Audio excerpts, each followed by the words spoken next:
नमस्कार स्टूडेंट्स, हमने पिछली क्लास में वेक्टर के बारे में स्टडी किया था। वेक्टर में हमने बेसिक बातें की।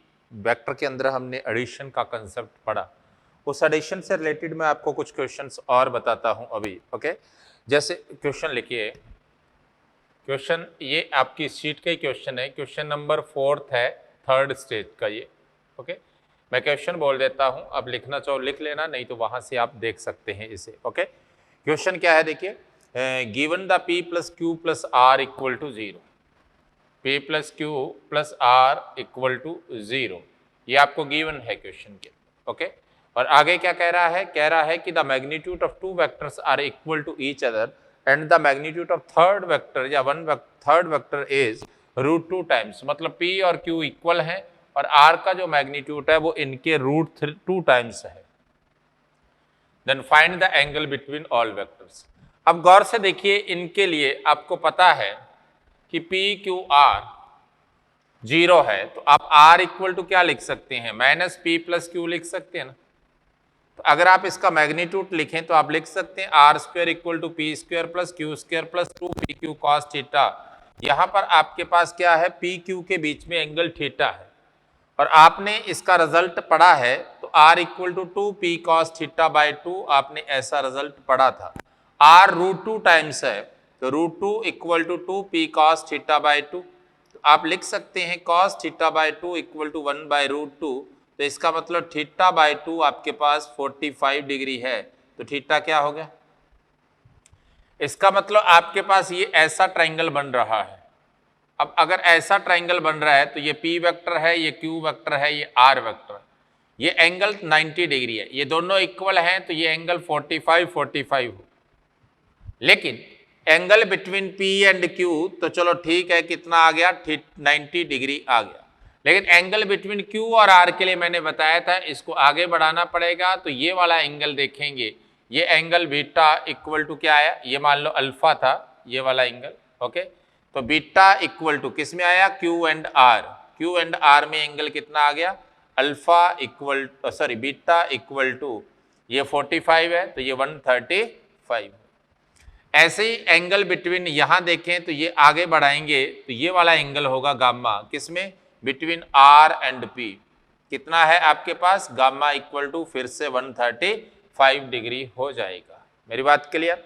अगर इसी क्वेश्चन में ऐसे दिया होता कि R equal to p plus q दिया होता, तो आपके पास ये ट्राइंगल ऐसे बनना था, ये R होना था, ये आपके पास P होना था, ये Q होना था। तो उस केस में आपके पास अल्फा तो वही 90 डिग्री होना था, लेकिन जो गामा है वो ये हो जाता, कितना था? ये 45 degree.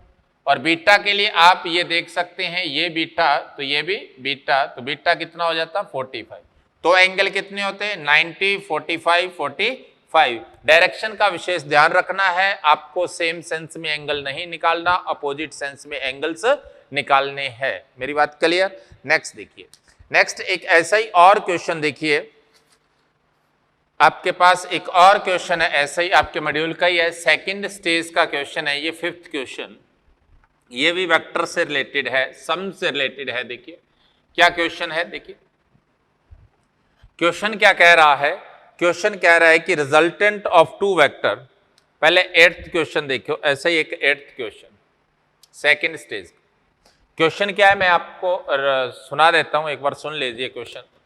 The sum of magnitude of two forces acting at a point is 16 Newton. दो फोर्सेस का मैग्नीट्यूड का सम कितना है? 16 न्यूटन है। And the resultant is 8 Newton. तो इनके रिजल्टेंट का जो मैग्नीट्यूड है, मतलब F1 वेक्टर और F2 वेक्टर का रिजल्टेंट कितना है? 8 न्यूटन है।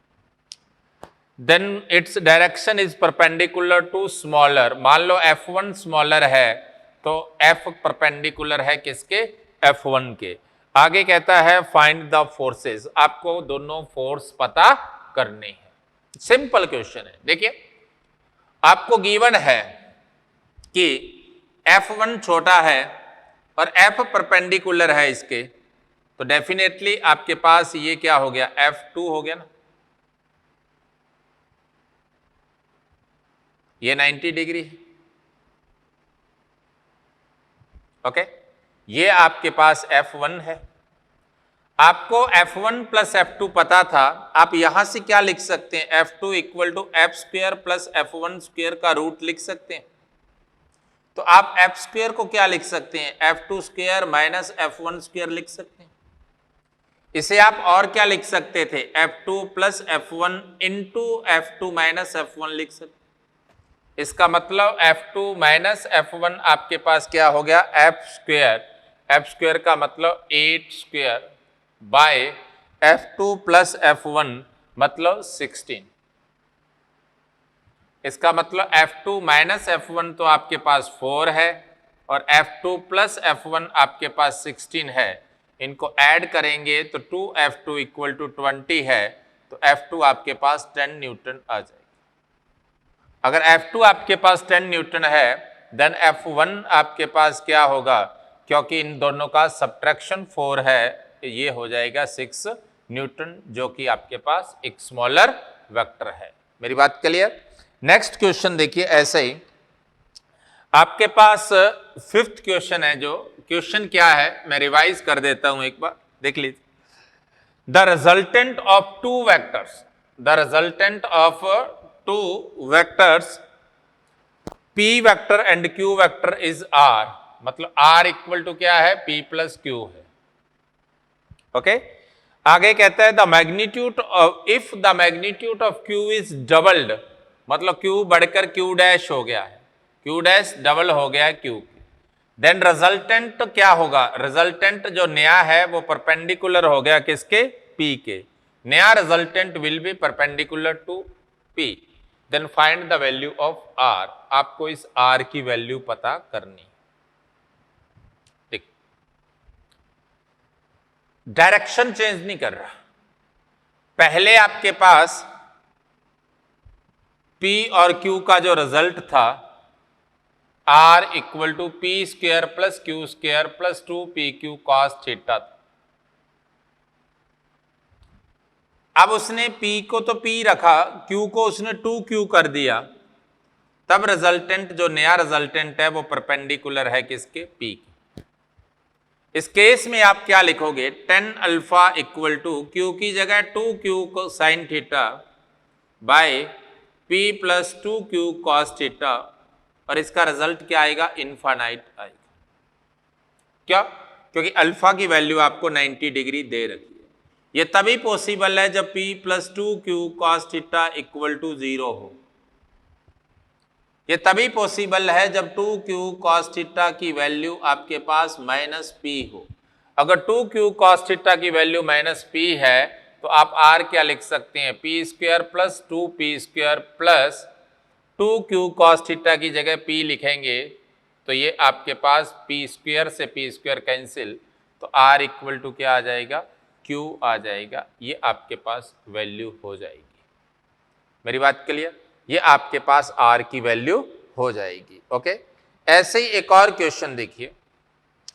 कई बार ऐसा क्वेश्चन दे देता है आपको, देखिए मान लीजिए आपके पास ये दो वेक्टर दिए, एडिशन की ही बात कर रहा हूं। ये मान लीजिए आपको एक सर्कल दिया है, इस सर्कल पर आपको 3 वेक्टर दिए हैं। ये 45 डिग्री है, ये भी 45, ये रेडियस R है, एक A है O से, एक B है, एक C है। आपसे पूछा गया है कि OA plus OB plus OC का मैग्नीट्यूड कितना होगा, राइट। अब देखो कैसे ऐड करेंगे। आपको पता है OA और OC का मैग्नीट्यूड क्या है, R है। मैग्नीट्यूड तीनों का ही R है। ये 3 वेक्टर हैं, 1, 2 और 3। ये दो इक्वल होने के कारण इनका रिजल्टेंट मिड लाइन पर होगा, तो हम इन दोनों का रिजल्टेंट ढूंढते हैं। पहले ये तय है कि रिजल्टेंट इसी मिड लाइन पर होगा। इसका मतलब आपके पास इसको आगे बढ़ा दीजिए। ये जो आपके पास OD आ रहा है, ये OD, ये रहा आपके पास O और D। तो आप कह सकते हैं कि OA वेक्टर और OC वेक्टर की जगह आप लिख सकते हैं क्या, OB वेक्टर तो था ही, ये OD वेक्टर लिख दिया। जो OD वेक्टर है आपके पास, ये क्या है आपके पास, ये रिजल्टेंट है किसका, OA प्लस OC वेक्टर का, और इसका जो मॉड होगा आपके पास OD वेक्टर का वो क्या होगा 2r cos 90/2। क्यों भाई, बिकॉज दोनों का मैग्नीट्यूड r है, तो resultant 2r cos θ/2 p cos θ/2 लिखते हैं, p की जगह r दे रखा है आप, तो आपके पास क्या आ गया 2r इंटू 1/√2 मतलब √2r। अब देखो आपको पता है कि जो OB आपके पास और OD है,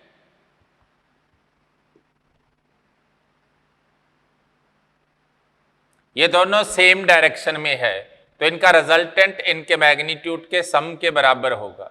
OB का मैग्नीट्यूड r है, OD का मैग्नीट्यूड अभी पढ़ा आपने √2r है, तो रिजल्ट क्या आएगा √2 + 1 आ जाएगा। मेरी बात क्लियर। इसके बाद देखिए एक और क्वेश्चन, देखिए ऐसा ही कोई आपके पास, मान लीजिए आपको दो वेक्टर दिए हैं, क्वेश्चन लिख लीजिए, क्वेश्चन लिखिए द सम ऑफ, क्वेश्चन लिखिए the sum of two vectors P and Q is R such that R equal to P, magnitude of R equal to P, such that the magnitude of R equal to P. If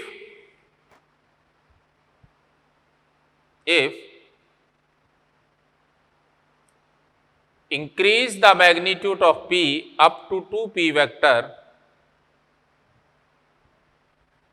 then find the angle of resultant, then the angle of resultant of 2P vector and Q vector with Q vector. Find the angle of resultant of 2P vector plus Q vector with Q vector. मेरी बात के लिए पहले given result से देखें, आपने सिर्फ क्या किया है, P के मैग्नीट्यूड को बढ़ाया, डायरेक्शन को नहीं बढ़ाया। यहां से देखें आपको पता है r² इक्वल टू क्या है, p² + q² + 2pq cos θ। आपको पता है ये दोनों इक्वल हैं, 0 हो गया, तो आप लिख सकते हैं 2pq cos θ equal to -q² होगा। किसी को कंफ्यूजन? नो। अब देखिए इन दो का जो रिजल्टेंट है, ये आपके पास 2p वेक्टर है, ये आपके पास q वेक्टर है, ये रिजल्टेंट है इन दोनों का r', तो ये एंगल आपसे पूछा गया है। आप लिख सकते हैं tan बीटा इक्वल टू, यहां से q से q कट जाएगा, आपके पास 2p cos θ इक्वल टू क्या आ गया, -q आ जाएगा, right. tan beta equal to आप क्या लिख सकते हैं, इसके साथ एंगल है, जिसके साथ एंगल होता है वो फ्री रहता है, तो आप क्या लिखोगे 2p sin θ over q plus 2p cos θ।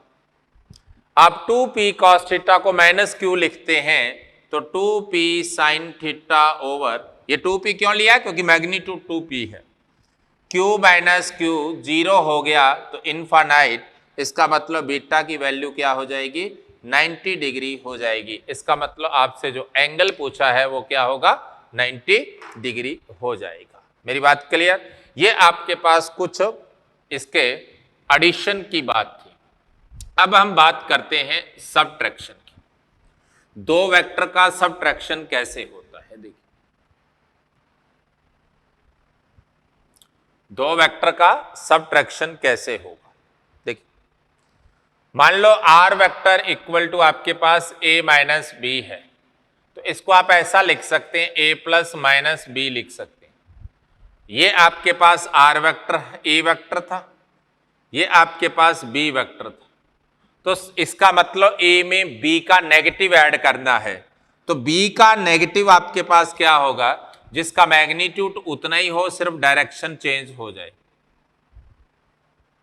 अब आपको इस a वेक्टर और माइनस b वेक्टर को ऐड करना है, तो इसके लिए आपने एक पैरेललोग्राम बनाया, ये आपके पास क्या होगा, आर वेक्टर होगा।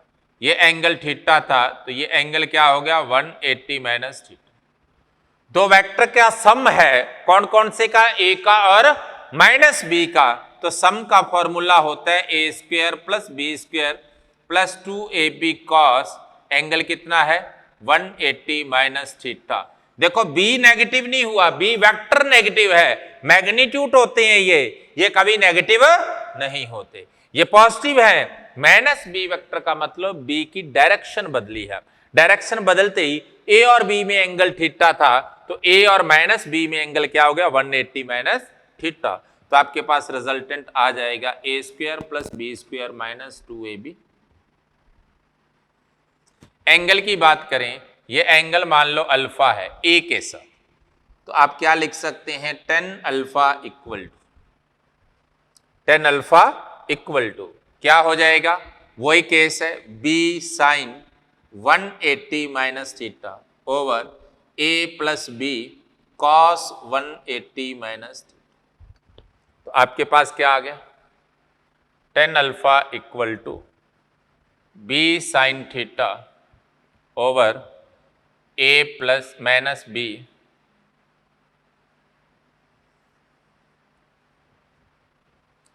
मेरी बात क्लियर। अब अगर आपके पास ए और बी इक्वल हो जाते हैं, दूसरा एंगल बीटा पूछ लेता तो बी वेक्टर के साथ देखेंगे, बीटा को आप क्या लिखते हैं, बीटा को आप लिखेंगे थीटा प्लस अल्फा लिखेंगे, क्लियर। अब देखिए अगर मेरे को गिवन हो कि a इक्वल टू बी है, तो r को क्या लिखेंगे, a square minus 2a square cos theta, 2a square minus 2a square, तो आपके पास 2a स्क्वायर कॉमन आता है, तो अंदर क्या बचता है 1 माइनस कॉस थीटा का रूट, और 1 माइनस कॉस थीटा को आप क्या लिखेंगे 2 साइन स्क्वायर थीटा बाय 2 का रूट। तो r इक्वल टू आप क्या लिखते हैं 2a साइन थीटा बाय, और जब a और b आपके पास इक्वल हो जाएंगे, उस केस में हम एंगल की बात करें तो आप लिख सकते हैं tan alpha equal to a sine theta by a 1 minus cos theta, a से a कैंसिल, आप लिख सकते हैं 2 sine theta by 2 cos theta by 2, और यहां से लिखेंगे 2 साइन स्क्वायर थीटा बाय 2। तो आपके पास क्या आ गया tan alpha equal to cot theta by 2 लिखेंगे, और इसे आप tan 90 माइनस थीटा बाय 2 लिख सकते हैं, जिससे अल्फा की वैल्यू क्या होगी 90 माइनस थीटा बाय 2, और उस केस में बीटा क्या होगा थीटा प्लस अल्फा होगा, जिसे लिखेंगे 90 प्लस थीटा बाय 2। ये आपके पास अल्फा और बीटा की वैल्यूज आ जाएंगी, मेरी बात क्लियर। नेक्स्ट देखिए, अगर सब्ट्रैक्शन ये है तो इसे हम पैरेललोग्राम से रिप्रेजेंट और कैसे कर सकते हैं। देखिए आपको ये तो पता ही है कि हमारे पास ये कोई पैरेललोग्राम है,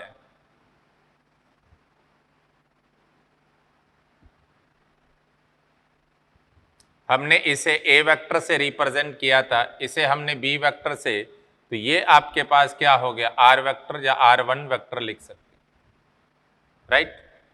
R1 वेक्टर को आप क्या लिखते हैं A vector plus B vector, लेकिन इस वेक्टर को मैं क्या लिख सकता हूं, ये R2 वेक्टर है, तो मैं R2 वेक्टर को लिख सकता हूं A vector minus B vector. कोई कंफ्यूजन, R2 वेक्टर को मैं लिख सकता हूं A vector minus B vector. तो ये हमारे पास सब्ट्रैक्शन है, ये हमारे पास एडिशन है। ये एंगल थीटा था। अब यहां से 3 केस बनते हैं। एक गिवन केस है जब theta is less than 90 degree, तो आप कह सकते हैं डायगोनल R1 बड़ा है R2 से, कह सकते हैं a प्लस बी का मैग्नीट्यूड उस केस में ग्रेटर देन होता है किससे, a माइनस बी से। एक बात, दूसरी बात देखिए, जब थीटा की वैल्यू ग्रेटर देन 90 डिग्री होती है तो आपके पास इस तरह का पैरेललोग्राम बनेगा।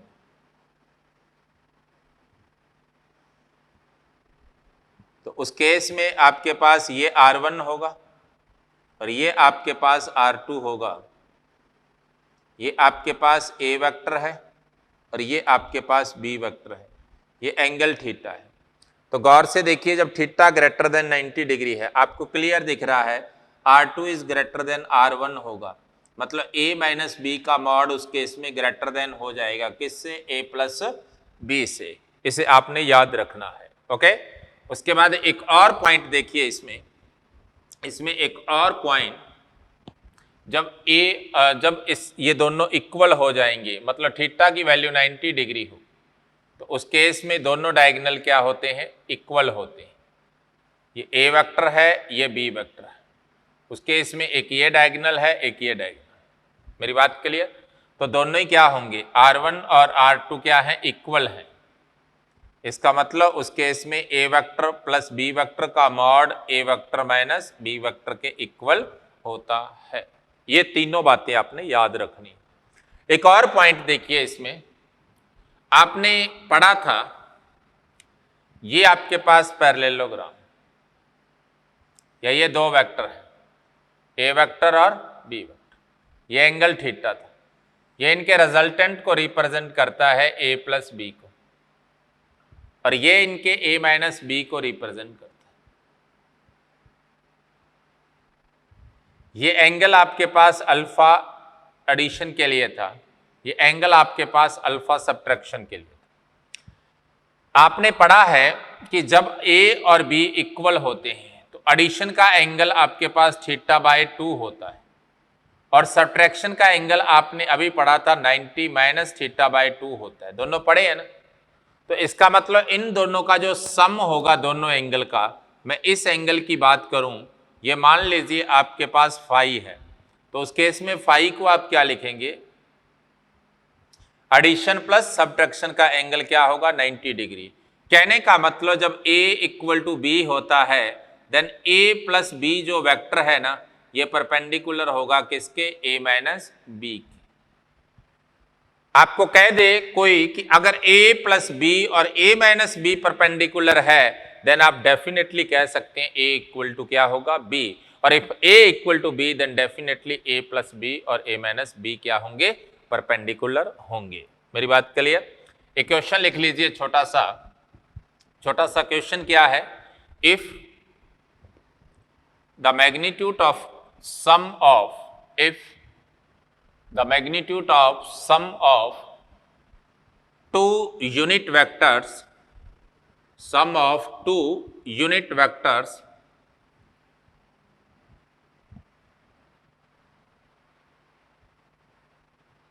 ऐसे मत लिखो, ऐसे लिखो, if the sum of two unit vector is also a unit vector, if the sum of two unit vector is also a unit vector,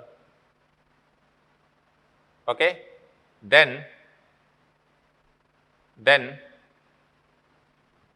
find the magnitude of their subtraction, find the magnitude of their subtraction। Unit vector का मतलब होता है जिसका magnitude 1 हो, और अगर दो vector का मैग्नीट्यूड आपके पास 1 है और रिजल्टेंट भी 1 है, तो आर सम को आप क्या लिखते हैं, 2a cos theta by 2, it is 1 equal to 2 cos theta by 2। तो आप लिख सकते हैं cos theta by 2 equal to 1 by 2। इसका मतलब थीटा बाय 2 आपके पास 60 डिग्री होगा। इसका मतलब थीटा की वैल्यू क्या है, उनके बीच का एंगल आपके पास क्या होगा, 120 डिग्री होगा। और अगर हम यहां से सब्ट्रैक्शन की बात करें तो उनके सब्ट्रैक्शन क्या होगा, ए वेक्टर माइनस बी वेक्टर।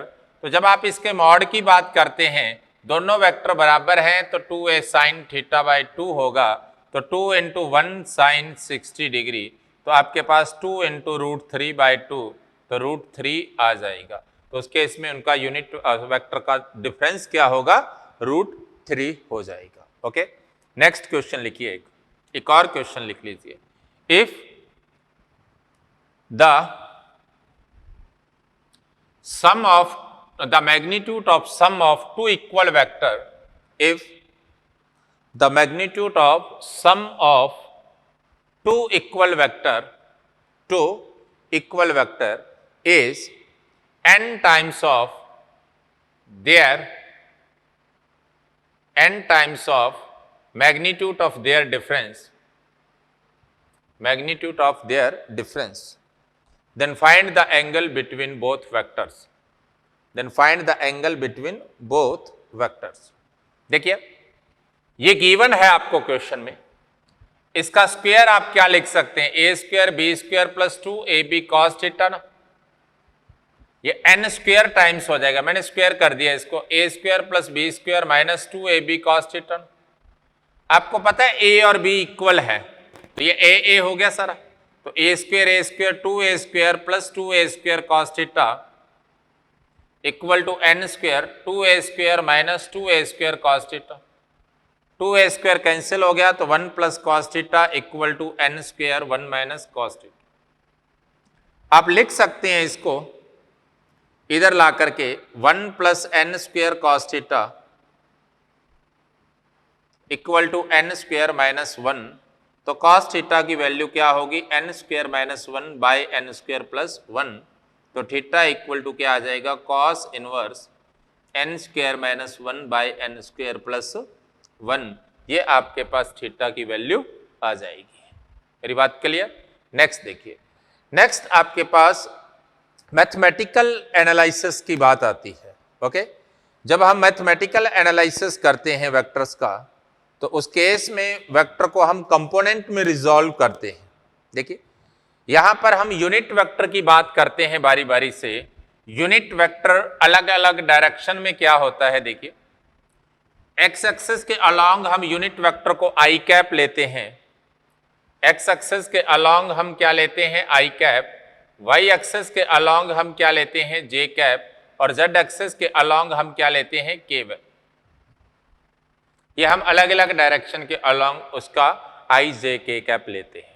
मेरी बात के लिए अब अगर किसी वेक्टर को 2 डायरेक्शन में रिजॉल्व करना है, मान लो ये x है, ये y है, ये कोई पॉइंट P है जिसके कोऑर्डिनेट x y है, O से बनने वाले वेक्टर को हम पोजीशन वेक्टर लिखते हैं r वेक्टर, और इसका अगर x एक्सिस के साथ एंगल थीटा है तो गौर से देखिए ये इसका मैग्नीट्यूड है, तो ये आपके पास r साइन थीटा हो जाएगा और ये आपके पास r cos थीटा।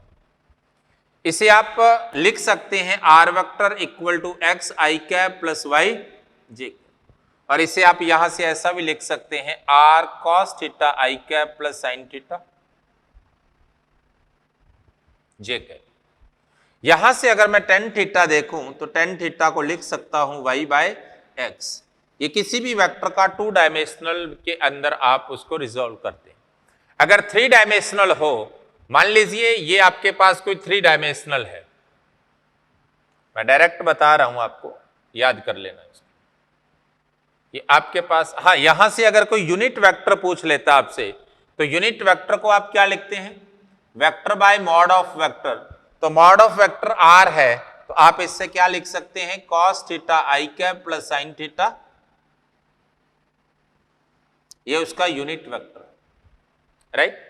अगर ये दोनों एंगल अलग अलग हो, ये अल्फा हो ये बीटा हो, तो ये कॉस अल्फा हो जाएगा, ये आपके पास कॉस बीटा हो जाएगा। ओके, तो उस केस में cos square alpha plus cos square beta 1 हो जाएगा। मान लीजिए ये कोई वेक्टर है जिसके कोऑर्डिनेट आई, इसका एक्स एक्सिस के साथ एंगल अल्फा है, वाई के साथ एंगल बीटा है, और जेड के साथ इसका एंगल क्या है, गामा। तो आपको पता है जिसके साथ एंगल थीटा होता है वो कंपोनेंट कॉस होता है। ये r है, तो मैं इस r वेक्टर को क्या लिख सकता हूं, x i cap plus y j cap plus z लिख सकते हैं ना। और अगर मैं इसका मैग्नीट्यूड देखता हूं यहां से, तो मैग्नीट्यूड क्या हो जाता है, x square plus y square plus z square का रूट, राइट। इसमें भी बहुत सारे बच्चे गलती करते हैं, कई बार r इक्वल टू ये आ गया 3i cap minus 4j cap minus 5k। तो लोग पता क्या करते हैं, काफी सारे बच्चे ऐसा करते हैं, अधिकतर की बात नहीं कर रहा, 3 का स्क्वायर 9, 4 का स्क्वायर माइनस 16 और माइनस 25 नेगेटिव, फिर घूमते हैं ये क्या हो गया। देखो यहां पर x की वैल्यू 3 है, y की वैल्यू माइनस 4 है, ना कि 4।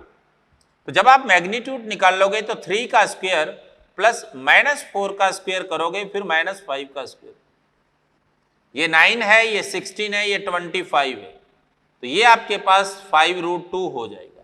ये इसकी वैल्यू है r की। मेरी बात क्लियर? ओके, इसको फॉलो करना है आपने। इस केस में आप x को क्या लिखते हैं, r cos अल्फा, y को क्या लिखते हैं, r cos बीटा, जिसके साथ एंगल होता है वो cos कंपोनेंट होता है, राइट। तो आपके पास r वेक्टर क्या हो गया, r cos alpha i cap plus cos beta j cap plus cos gamma. अगर हम इसका यूनिट वेक्टर देखें तो आप लिख सकते हैं r vector by r equal to cos alpha i cap और cos बीटा j कैप और cos गामा। और अगर इस यूनिट वेक्टर की बात करें तो यूनिट वेक्टर का मॉड 1 होता है।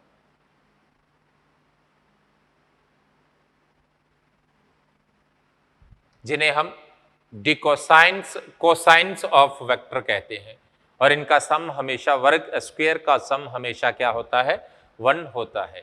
ये आपके पास इनका कुछ रेजोल्यूशन है, इसका 2 वे में 1D 3D 2D और 3D के अंदर। मेरी बात क्लियर। इसके बाद मैं कुछ क्वेश्चंस की यहाँ से बात करूँगा आपसे, कैसे देखिए। आइए,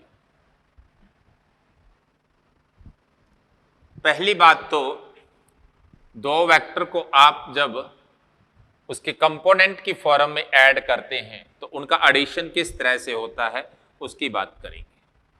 जब भी आप दो वेक्टर का एडिशन करते हैं तो वेक्टर के फॉर्म में हम एडिशन उसका कैसे लेते हैं उसकी बात करते हैं। ओके, तो देखिए आपको दो वेक्टर दिए हैं, देखिए क्वेश्चन लिखिए, बोल रहा हूं लिख लीजिए।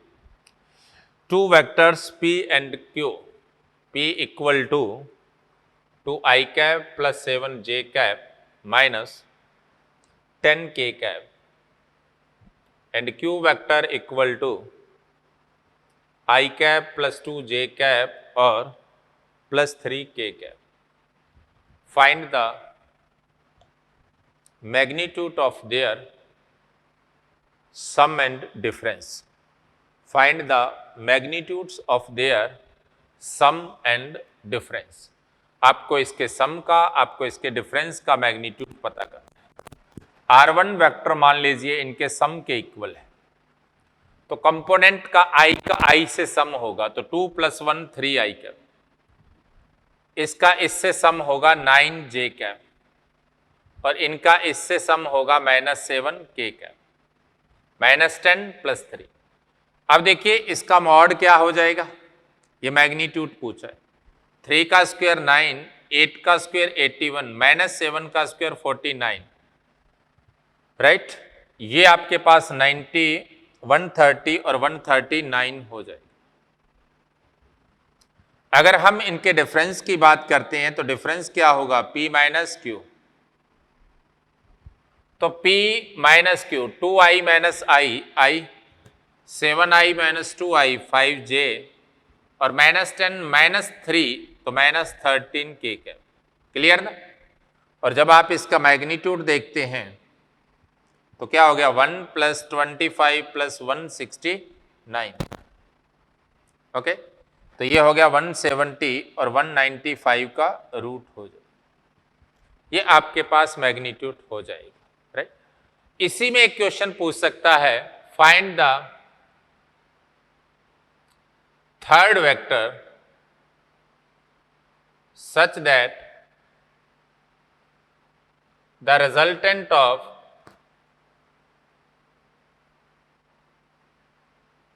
three vectors is unit vector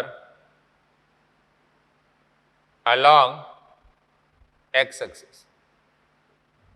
आपको एक और वेक्टर पता करना है, तीनों का सम p + q प्लस वो तीसरा वेक्टर मान लो r1 है, जो r डैश, इनका सम x एक्सिस के अलोंग यूनिट वेक्टर होना चाहिए, मतलब i कैप होना चाहिए। इन दो का सम आपने पढ़ा था, क्या था, 3i cap plus 9j cap minus 7k cap plus r dash vector equal to i cap. उधर लेकर जाएंगे तो r डैश वेक्टर क्या हो गया, -2i cap minus 9j cap और प्लस 7k कैप। ये आपके पास वेक्टर हो जाएगा। मेरी बात क्लियर। जिसको उसमें ऐड करने पर इसका रिजल्टेंट आपको क्या मिलेगा, यूनिट वेक्टर मिल जाएगा। मेरी बात क्लियर। नेक्स्ट देखिए, आपको क्वेश्चन दिया जाता है, find the cosines of vector, find the cosines of vector. Vector क्या है? R vector equal to, r vector equal to 2i cap plus 2j cap plus k cap. तो इसका मॉड क्या हो गया आपके पास? मॉड हो जाएगा 4 प्लस 4 प्लस 1 का रूट मतलब 3। अब कॉस अल्फा को क्या लिख सकते हैं? x बाय आर लिख सकते हैं, मतलब 2/3। तो अल्फा इक्वल टू क्या हो गया? Cos inverse 2/3। इसी तरह से कॉस बीटा आपके पास क्या होगा? y बाय आर मतलब 2/3। तो बीटा इक्वल टू क्या होगा? Cos inverse 2/3। इसी तरह से कॉस गामा इक्वल टू क्या होगा? z बाय आर मतलब 1/3। तो इसका मतलब gamma equal to cos inverse 1/3। ये तीनों के अलग अलग एंगल्स आ जाएंगे। मेरी बात क्लियर? इस तरह से आपने क्या करना है, इसके एडिशन या सब्ट्रैक्शन को जब वेक्टर फॉर्म में पूछेगा तो उस केस में वेक्टर फॉर्म में आपने उनके रिजल्ट्स निकालने की ट्राई करनी है। मेरी बात क्लियर? इसके बाद एक लामीज थ्योरम आती है यहीं से एडिशन के अंदर। लामीज थ्योरम क्या है? इक्विलिब्रियम में आपके काम आती है, इसका काफी यूज होता है। इक्विलिब्रियम के अंदर जब आप वेक्टर का रिजल्टेंट निकालना होता है तो आपके पास दो तरीके होते हैं, या तो आप लामीज थ्योरम का अप्लाई करो या आप डायरेक्ट वेक्टर मेथड से उसका रिजल्ट निकाल लो। जैसे फॉर एग्जांपल मैं लामीज थ्योरम बता दूं एक बार। अगर 3 फोर्स आपके पास इक्विलिब्रियम में है, इसका मतलब आप कह सकते हैं कि P plus q vector plus r vector equal to 0 है। तो उस केस में अगर ये एंगल अल्फा बीटा और गामा है तो आप लिख सकते हैं P बाय साइन अल्फा की value Q by sine beta और R बाय साइन गामा के बराबर होती है। मेरी बात क्लियर? इस केस में जब हम रिजल्ट निकालते हैं यहां से दो तरीके होते हैं। मान लीजिए आपके पास ये कोई फोर्स, मान लीजिए ये mg है, ये टेंशन T1 है, ये T2। आपको गिवन है कि ये कोई स्ट्रिंग थी, ये एंगल आपको 30 डिग्री दिया। तो इक्विलिब्रियम के लिए एक तरीका तो ये था कि आप इसे कंपोनेंट में ब्रेक करो।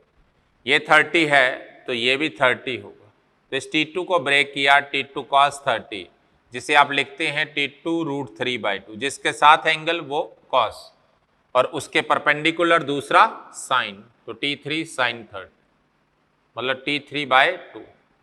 अब इक्विलिब्रियम का मतलब होता है अपर लोअर को बैलेंस करेगा, तो T3/2 इक्वल टू mg होगा, जिससे आप लिख सकते हैं T3 इक्वल टू 2mg। जितना लेफ्ट होता है उतना राइट होता है, तो T1 इक्वल टू क्या होगा? T2, ये T2 था, सॉरी T2/2, ये T2/2 था, तो T2 की वैल्यू ये, तो T1 equal to T2 cos 30 लिखते हैं, √3 T2/2, T2 2mg है तो √3mg। ये एक वैल्यू थी डायरेक्ट। एक लामीज थ्योरम अप्लाई करते हैं तो आपके पास ये T1 था, ये T2 था और ये mg था। ये आपके पास 120 डिग्री है, ये 90 डिग्री है, ये 150 है।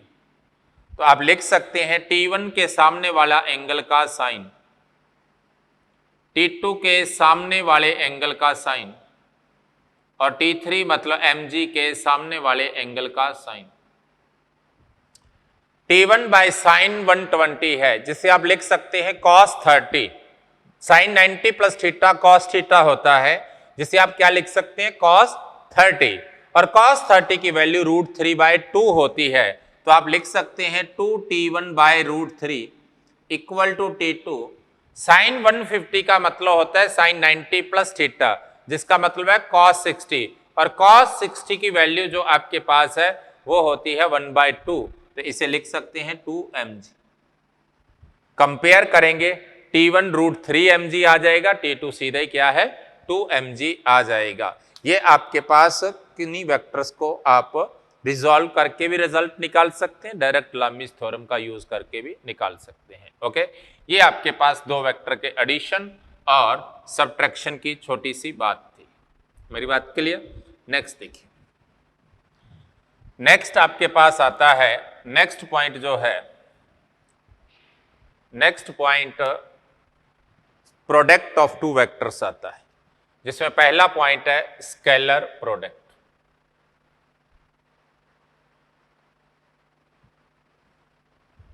स्केलर प्रोडक्ट क्या होगा देखिए, अगर हम स्केलर प्रोडक्ट की बात करते हैं यहां से, तो दो वेक्टर का स्केलर प्रोडक्ट कैसे होगा? ए और बी, मान लो आपके पास दो वेक्टर हैं, A vector and B vector.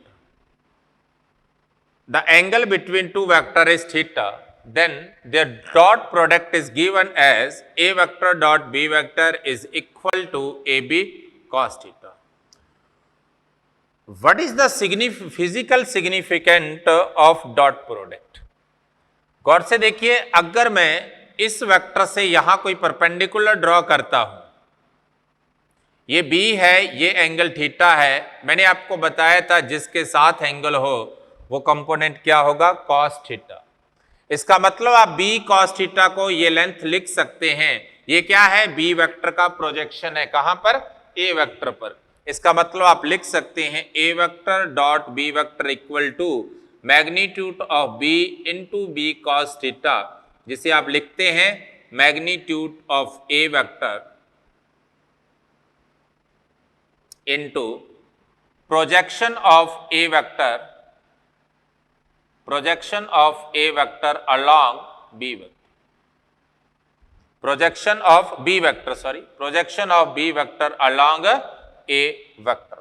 ऐसे आप इसे ऐसा भी लिख सकते हैं, मैग्नीट्यूड ऑफ a वेक्टर की बजाय b vector and projection of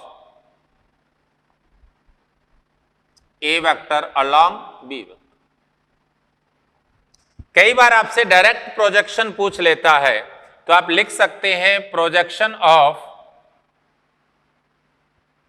A vector along B vector को आप क्या लिखते हैं? बी कॉस थीटा, और b cos a cos theta, projection of a along B vector को क्या लिखेंगे? ए कॉस थीटा, और ए कॉस थीटा को आप क्या लिख सकते हैं? A vector dot B vector by B लिख सकते हैं। अगर इसको वेक्टर फॉर्म में लिखा जाए तो वेक्टर फॉर्म में क्या लिखेंगे? R vector equal to a cos theta r cap होगा। अब projection of a along b पूछा है, इसका मतलब ए से बी के अलोंग आपने प्रोजेक्शन पूछा था, यहां से आपने परपेंडिकुलर ड्रॉ किया था, ये था आपके पास ए कॉस थीटा, और इसको हमने लिखा है आर, तो इसका मतलब आर वेक्टर को हम क्या लिखेंगे? डायरेक्शन इसकी वही होगी जो डायरेक्शन किसकी है? बी की, और बी की डायरेक्शन क्या है? बी वेक्टर बाय बी, तो इसका मतलब मेरे पास वेक्टर फॉर्म क्या आ जाएगी? A dot B into B vector by square of. ऐसे ही अगर हम दूसरा करें कि projection of b vector along a vector देखें, तो उस केस में आप क्या लिख सकते हैं? बी कॉस थीटा, और उसे आप लिखेंगे ए डॉट बी बाय ए। और जब आप वेक्टर फॉर्म की बात करेंगे तो वेक्टर फॉर्म में आ जाएगा a dot b by a square into a vector. मेरी बात क्लियर? ये आपके पास डॉट प्रोडक्ट हो जाएगा। ओके, नेक्स्ट देखिए, इसमें अपन अभी नेक्स्ट बात कर रहे हैं, अगर हमारे पास a dot b equal to a b cos theta है, तो जब थीटा इक्वल टू 0 डिग्री होता है, देन a डॉट बी आपके पास ए बी हो जाएगी। ये दो कंडीशन में हो सकता है, या तो दो वेक्टर पैरेलल हैं या दो वेक्टर इक्वल हैं, मतलब a इक्वल टू बी हुआ तो भी आप क्या लिखेंगे? a dot b equal to a square हो जाएगा। जैसे i डॉट आई, दो इक्वल वेक्टर है ना, j डॉट जे दो इक्वल वेक्टर है, k डॉट के तो इनका वैल्यू 1 होगा, क्योंकि आई कैप, जे कैप, के कैप की वैल्यू 1 होती है। सेकंड देखिए, अगर थीटा इक्वल टू 90 डिग्री हो, उस केस में ए डॉट बी आपके पास 0 हो जाएगा। इसका मतलब परपेंडिकुलर वेक्टर के लिए डॉट प्रोडक्ट हमेशा क्या होता है, 0 होता है। ओके, नेक्स्ट देखिए, नेक्स्ट आपके पास अगर दो वेक्टर को हम ये कहें कि ए वेक्टर इक्वल टू आपके पास a1 आई कैप प्लस a2 जे कैप प्लस a3 के कैप है, और बी वेक्टर इक्वल टू आपके पास b1 आई कैप प्लस b2 जे कैप प्लस b3 के कैप है, तो उस केस में इनका डॉट प्रोडक्ट क्या होगा, a dot b equal to आप क्या लिख सकते हैं, i डॉट आई 1 होता है तो a1 b1, i dot J 0, i dot के 0 तो 0 हो गया, j dot I 0, j dot जे 1 होता है तो a2 b2, और इसी तरह j डॉट के 0, k dot I 0, k dot J भी 0, k डॉट के 1 तो a3 b3। ये आपके पास क्या होगा, a डॉट b हो जाएगा। अगर हम a डॉट b को लिखते हैं तो क्या लिखते हैं, ए बी कॉस थीटा ना, तो यहां से एंगल बिटवीन टू वेक्टर के लिए आप लिख सकते हैं a dot b by a b. जब भी आपसे कभी एंगल बिटवीन टू वेक्टर पूछा जाए, आप इसी को फॉलो कीजिए। इस तरह से आपको कोऑर्डिनेट सिस्टम में दो वेक्टर दिए हों तो उस केस में a1 b1 plus a2 b2 plus a3 b3 bye mod of a और मॉड ऑफ b। क्लियर, ये आपके पास एंगल बिटवीन टू वेक्टर्स आ जाएगा। ओके, नेक्स्ट देखिए, इसके कुछ एग्जांपल्स हम बात करते हैं फिजिक्स के अंदर। डॉट प्रोडक्ट के काफ़ी सारे एग्जांपल्स जो आएंगे, उनसे रिलेटेड क्वेश्चन आपसे पूछा जा सकता है। तो कौन कौन से एग्जांपल हैं देखिए। फर्स्ट देखिए, वर्क। वर्क आप क्या लिखते हैं, W equal to f dot s लिखते हैं, फोर्स एंड डिस्प्लेसमेंट। पावर, अच्छा वर्क को आप ऐसा भी लिखते हैं, टो डॉट थीटा भी लिखते हैं। टो क्या है, टॉर्क है, और थीटा क्या है, एंगुलर डिस्प्लेसमेंट। सेकंड देखिए, पावर। पावर को आप क्या लिखते हैं, फोर्स डॉट वेलोसिटी भी लिखते हैं, और टॉर्क की टर्म में भी लिखते हैं एंगुलर वेलोसिटी। नेक्स्ट देखिए, आपके पास मैग्नेटिक फ्लक्स होता है। मैग्नेटिक फ्लक्स को आप क्या लिखते हैं, बी डॉट ए लिखते हैं। इलेक्ट्रिक फ्लक्स जो होता है उसे आप क्या लिखते हैं, इलेक्ट्रिक फ्लक्स को आप लिखेंगे phi equal to E dot A. ये इलेक्ट्रिक फ्लक्स है, ये मैग्नेटिक फ्लक्स है। ये कुछ एग्जांपल्स थे। कई बार ऐसा क्वेश्चन आता है, दो वेक्टर होते हैं, उनमें से एक वेक्टर के किसी एक कोऑर्डिनेट को मिसप्लेस कर दिया जाता है और उसकी वैल्यू पूछ ली जाती है और कंडीशन दे दी जाती है कि दोनों परपेंडिकुलर हैं। तो इसका मतलब जब a परपेंडिकुलर टू b होगा तो आप पढ़ते हैं a डॉट b क्या होता है, 0 ना। तो उस केस में आप कह सकते हैं a1 b1 plus a2 b2 plus a3 b3 equal to क्या हो जाएगा, 0। तो उस केस में उनका डॉट प्रोडक्ट हमारे पास क्या आ जाता है, 0 आ जाता है। ओके, इससे रिलेटेड एक क्वेश्चन देखिए छोटा सा। आपके पास दो वेक्टर दिए हैं, क्वेश्चन लिखिए, if two vector 3i cap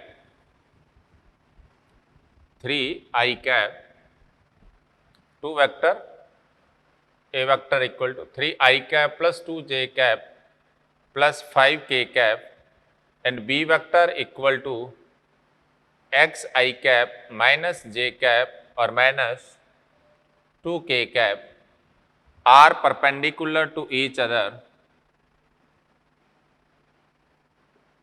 then find the value of x। आपको x की वैल्यू पता करनी है इस केस में। तो कैसे करेंगे आप, आपको a और b वेक्टर दिया है कि ये दोनों वेक्टर क्या हैं, परपेंडिकुलर हैं।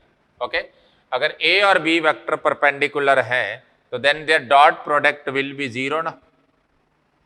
बट डॉट प्रोडक्ट क्या होगा, i dot I 3x, j dot J -2, k dot K -10 equal to 0। तो 3x इक्वल टू 12, तो x इक्वल टू क्या आ जाएगा, 4 आ जाएगा। ऐसे ही मान लो आपको क्वेश्चन दिया है कि a vector equal to 2i cap -2j cap -k cap and b vector equal to i cap -2j cap plus k cap are, then find the angle between both vectors. आपको इनके बीच का angle पता करना है। तो आप पहले a dot B निकालिए जरा, क्या है a डॉट बी, क्या है 2 प्लस -2 -2 प्लस -1 इंटू 1, क्या आया 2 प्लस 4 -1 इक्वल टू 5। तो a की वैल्यू क्या है, इसका मॉड निकाल लेंगे, 2 का स्क्वायर 4 -2 का 4 प्लस 1 आ गया तो 3 आया। ऐसे b आपके पास क्या आ जाएगा, 1 का स्क्वायर -2 का स्क्वायर 4 और इसका 1 इक्वल टू क्या आ गया, √6। तो उस केस में cos थीटा आपके पास क्या आ जाएगा, cos थीटा की वैल्यू आ जाएगी आपके पास a dot B by A B. तो a डॉट बी आपके पास 5/3 √6 है, तो थीटा की वैल्यू आपके पास हो जाएगी cos इनवर्स 5/3 √6। ये आपके पास इसका रिजल्ट आ जाएगा। मेरी बात क्लियर। नेक्स्ट देखिए, इसमें ऐसा क्वेश्चन, एक और क्वेश्चन देखिए, छोटा सा क्वेश्चन है। आपको गिवन है कि a1 और a और b दो वेक्टर हैं।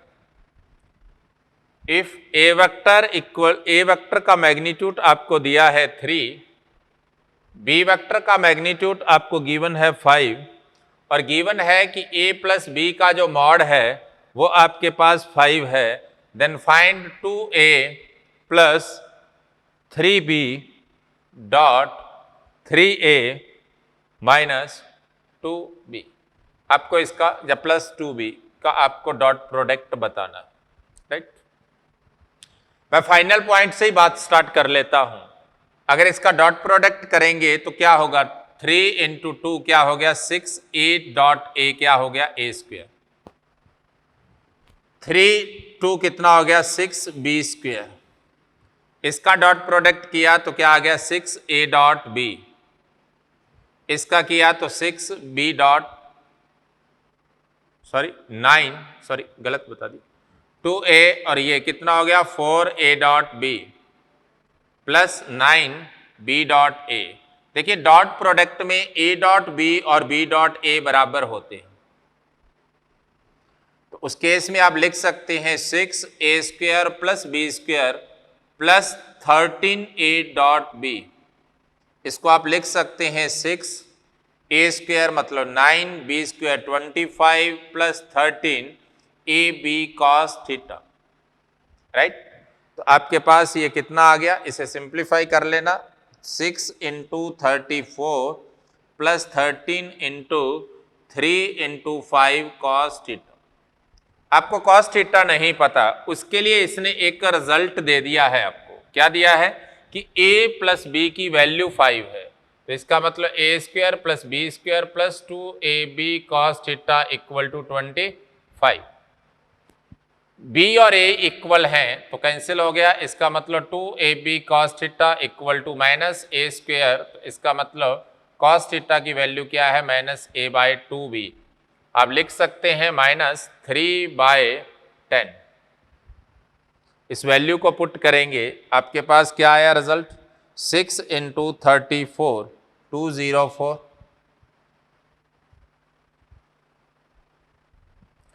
प्लस 13 इंटू 3 इंटू 5 इंटू -3/10, ये कैंसिल हो गया 2 से। आपके पास 204 माइनस 13 इंटू 9/2 आ जाएगा। सिंप्लीफाई कर लेना, आपके पास इसका फाइनल रिजल्ट आ जाएगा। मेरी बात क्लियर। ये आपके पास डॉट प्रोडक्ट की कुछ कहानी थी। इसी डॉट प्रोडक्ट में अगर मैं कुछ बातें और भी बताऊं आपको कि a डॉट b, जैसे अभी बताया मैंने, ऑलवेज क्या होता है b डॉट a के बराबर होता है। अगर आपके पास a b प्लस c के साथ डॉट प्रोडक्ट किया जाए तो आप इसे लिख सकते हैं A dot B plus A dot C लिख सकते हैं। मेरी बात क्लियर? ये दोनों बातें भी आप इसके अलावा याद रख लेना। ओके, इसका डायरेक्शन चेंज कर, इसे डिस्ट्रीब्यूशन लॉ कहते हैं, इसे कम्युटेटिव लॉ कहते हैं। इसकी पोजीशन चेंज करने पर कोई इफेक्ट नहीं पड़ता, इसका रिजल्ट वैसे ही रहता है जैसे पहले था। ओके, नेक्स्ट देखिए, आपके पास जब भी दो वेक्टर का डॉट प्रोडक्ट नॉर्मली पूछा जाता है तो आप पढ़ते हैं ए बी कॉस थीटा, लेकिन अगर क्रॉस प्रोडक्ट हो तो उस केस में क्या होगा? तो नेक्स्ट पॉइंट है वेक्टर प्रोडक्ट, जिसे हम क्रॉस प्रोडक्ट कहते हैं। It is also known as cross product. तो क्रॉस प्रोडक्ट क्या होगा? जब भी ए क्रॉस बी लिखते हैं तो क्या लिखते हैं? A B sine theta N cap लिखा जाए। इससे पहले एक क्वेश्चन और देख लीजिए, मैंने आपको कुछ फार्मूलाज बताए थे, उनसे रिलेटेड मैं एक क्वेश्चन बता दूं। क्रॉस प्रोडक्ट हम कल की क्लास में कर लेंगे। ओके, अभी मैं एक क्वेश्चन करा के आपको क्लास खत्म करता हूं। A vector equal to 3i cap plus 2j cap minus 5k cap and B vector equal to i cap minus 2j cap और minus k cap. Find the projection vector of A vector along B vector. मतलब आपसे उसने are vector पूछा है जो क्या था? ए vector का था, अलोंग बी वेक्टर था, जिसे आप क्या लिखते हैं? मैंने फॉर्मूला आपको बताया था, A dot B into B vector by B square लिख सकते हैं। ओके, ए डॉट बी करेंगे पहले आप। ए डॉट बी क्या है? 3, 2 minus 2 minus 4 minus minus plus 5 over mod of B, B के मॉड का स्क्वायर क्या है? 1 प्लस 4 प्लस 1 के रूट का square into I cap minus 2j cap minus, तो ये कितना आ गया? 6 आ जाएगा आपके पास। ये आपके पास कितना है? 8 minus 4 by 6 into I cap minus 2j cap minus k cap, तो आपके पास ये रिजल्ट आ गया 2/3। ये उसका वेक्टर हो जाएगा किसके अलोंग? ए वेक्टर के अलोंग। ओके, ये अपनी क्लास थी आज की वेक्टर की। कल अपन क्रॉस प्रोडक्ट के बारे में पढ़ेंगे। Okay, thank you.